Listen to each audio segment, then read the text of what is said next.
तो इस वीडियो में मैं कुछ क्वेश्चन आपके सॉल्व करने वाला हूँ। एआई का दिमाग कैसे काम करता है, चैट जीपीटी आपके प्रॉम्प्ट को कैसे समझता है और पैड प्रॉम्प्ट फेल क्यों हो जाते हैं, उसका भी रीज़न मैं आपके लिए बताने वाला हूँ। तो सबसे पहले एक चीज़ मैं क्लियर कर देता हूँ, जो चैट जीपीटी का ब्रेन होता है, वो ह्यूमन की तरह नहीं होता है, ठीक है? हमारा ब्रेन कैसे सोचता है, इमोशंस और लॉजिक्स। लेकिन एआई जो चैट जीपीटी है, वो कैसे सोचता है, वो सोचता है मैथ और पैटर्न्स और उसके हिसाब से वो क्या करता है, प्रेडिक्शन करता है। आप जैसे उसे इंस्ट्रक्शंस देते हो, उसी के हिसाब से वो आपको आउटपुट देता है। इसलिए इसे ज़्यादा से ज़्यादा क्लियरिटी दोगे, तो ये ज़्यादा से ज़्यादा अच्छा रिस्पॉन्स देगा। तो सबसे पहले समझते हैं what is LLM. So LLM का फुल फॉर्म होता है लार्ज लैंग्वेज मॉडल। ये एक ऐसा मॉडल है जो क्या करता है, यहाँ पे आपके लिए दिख रहा होगा, ट्रेनिंग डेटा, और यहाँ से क्या करता है, ये एक प्रॉम्प्ट को लेके उसका रिस्पॉन्स जनरेट कर देता है। तो ये क्या कर सकता है, टेक्स्ट को समझ सकता है, टेक्स्ट को जनरेट कर सकता है, रीजनिंग कर सकता है, पैटर्न को फॉलो करता है, और जो भी आप इंस्ट्रक्शन देते हो उन्हें भी फॉलो करता है। और जो भी आप प्रॉम्प्ट दोगे उससे क्या करता है, सबसे पहले मैथमेटिकली देखता है और उसके हिसाब से प्रिडिक्शन करता है कि आपके लिए सबसे बेस्ट रिजल्ट क्या होगा। So next is token. What is token in AI? Simple भाषा में आपके लिए बता देता हूँ, टोकन क्या है, एक वर्ड उसके लिए एक टोकन है, राइट? यहाँ पे हेलो है तो ये हो गया एक टोकन, वर्ल्ड एक टोकन, और ये एक्सक्लेमेशन मार्क हो गया एक टोकन। ठीक है, तो यहाँ पे आपके हो गए 3 टोकन, राइट? तो ये क्या करता है, कोई भी इनपुट जो आप इसे देते हो वो डायरेक्टली एज इट इज़ नहीं लेता है, इसे टोकन में कन्वर्ट करके स्टोर करता है। तो इससे आप जितना ज़्यादा डिटेल प्रॉम्प्ट दोगे, उससे उतना ज़्यादा एआई को कॉन्टेक्स्ट मिलेगा, यानी कि वो उतना क्लैरिटी ले पाएगा। ये हो गया आपका टोकन। अब आगे समझते हैं कॉन्टेक्स्ट विंडो क्या होती है। जैसे हमारे ब्रेन की जो मेमोरी होती है वो 574 टीबी मानी जाती है, लेकिन फिर भी अनलिमिटेड होती है, इसे अनलिमिटेड माना जाता है। लेकिन जो एआई होता है उसकी जो मेमोरी होती है वो लिमिटेड होती है। तो ये क्या करता है, एक कॉन्टेक्स्ट विंडो में काम करता है। आप इससे कितनी कन्वर्सेशन करते हो और कितनी बातें इसमें डालते हो, तो वो सारी चीज़ें इसमें लिमिटेड होती हैं। और जैसे-जैसे क्या करते हो, कभी आपने अगर यूज़ किया होगा, तो इसमें क्या होता है, जैसे-जैसे आप इसे पीछे करते जाते हो, जो आपकी पीछे की इन्फॉर्मेशन है, वो ये भूलता जाता है।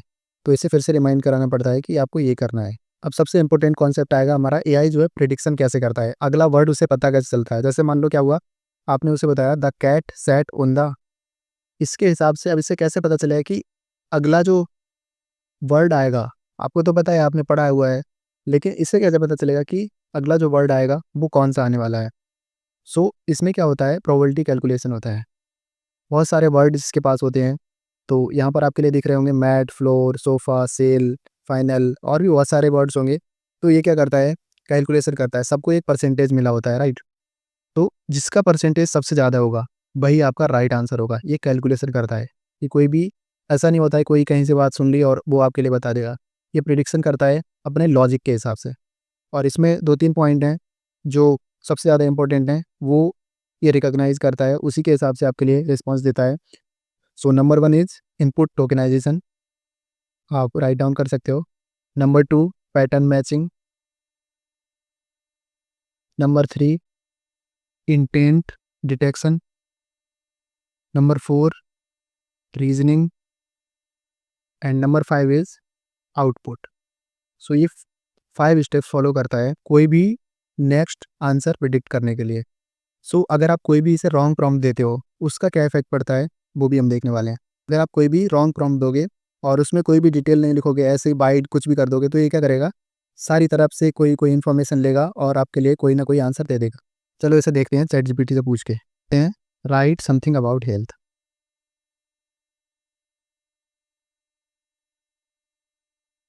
तो अब देखते हैं ये क्या जवाब देता है।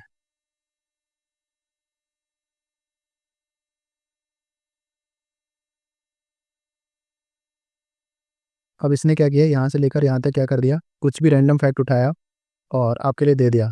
Health is the foundation, physical health grows simple, health is not about perfection, and many more things, ठीक है?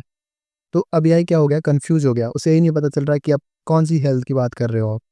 Mental health, physical health, diet, exercise, क्या चीज़ की बात कर रहे हो? उसे कुछ समझ नहीं आ रहा, तो उसने क्या किया, कोई भी रैंडम फैक्ट उठाया और आपके लिए दे दिया, ठीक है? तो अब क्लियर प्रॉम्प्ट क्या होगा, वो भी मैं आपको दिखाता हूँ।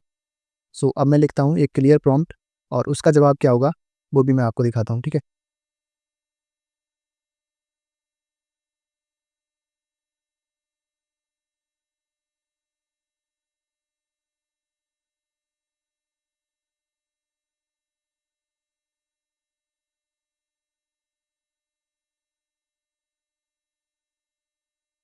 तो ये हमारा हो गया प्रॉम्प्ट, एक डिटेल्ड, एक स्ट्रक्चर्ड। इस सबसे पहले हमने बताया act as a fitness trainer, उसके बाद हमने बताया 7 डे का प्लान चाहिए, हमें वेट लॉस करना है, मैं बिगिनर हूँ और मैं वेजिटेरियन हूँ और मुझे 20 मिनट डेली वर्कआउट करना है, उसके हिसाब से मेरे को डाइट दे दो। तो अब क्या रिस्पॉन्स देगा, अब देखते हैं कितना क्लियर रिस्पॉन्स आएगा, खुद देखना। So it's amazing. देखो, अभी आपने देखा था, इसने कुछ भी लिख दिया था हेल्थ के बारे में क्योंकि आपने कुछ डिटेल नहीं दी थी।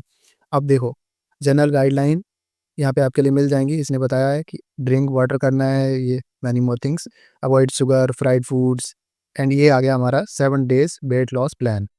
Daily meal daily meal structure, early morning breakfast, mid morning lunch, evening dinner, सारी चीज़ें आ गई। इसके बाद आ गया हमारा डेली वर्कआउट और प्रॉपर देखो, डे 1, डे 2, डे 2, डे 3 और सारी चीज़ें आपके लिए बताई हैं। कौन-सी एक्सरसाइज़ करनी है, क्या खाना है और सारी चीज़ें क्या होंगी, वेज, ये भी देखना है।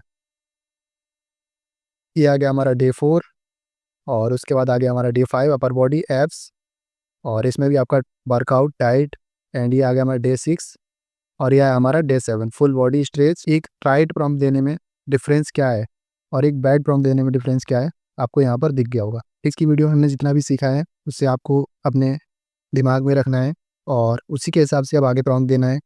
तो मैं आपके लिए अभी एक बैड प्रॉम्प्ट देता हूँ, उसके लिए आप डिटेल्ड स्ट्रक्चर्ड प्रॉम्प्ट बनाओगे और देखोगे कि आपका क्या रिस्पॉन्स आता है।